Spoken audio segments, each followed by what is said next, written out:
Assalamu alaikum урматтуу Жаңдар каналынын катталуучулары жана көрүүчүлөрү.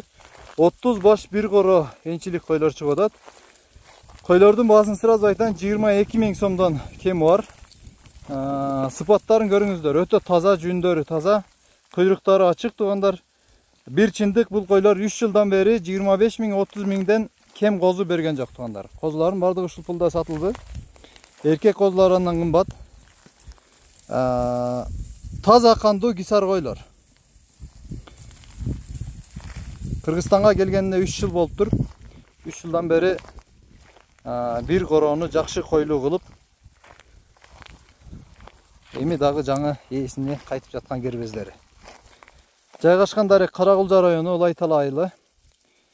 Койлордун козулары кечирээк бөлүнгөнүнө байланыштуу быйыл бир аздан арыгыраак, бирок азыр кочкор коюла элек.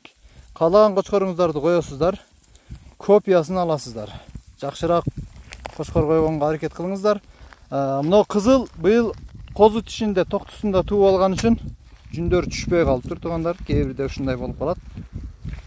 Калгандары бардыгы мына жүндөрү таза түшкөн. Кыргызстандын любой аймагына көнүп кете турган койлор ушулар туугандар. Эч коркпой, үркпөстөн ала бересиздер. Керек болсо бүгүнкү күндөгү эң күчтүү породалардын чыккан түбү дагы ушул койлордун канына барып такалат.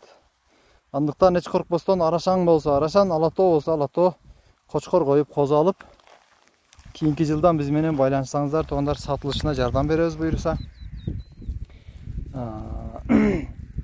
Мына ушундай. Кимге жаккан болсо дароо чаласыздар. Содасы жок 22 000 сомдон. Чала бересиздер туугандар.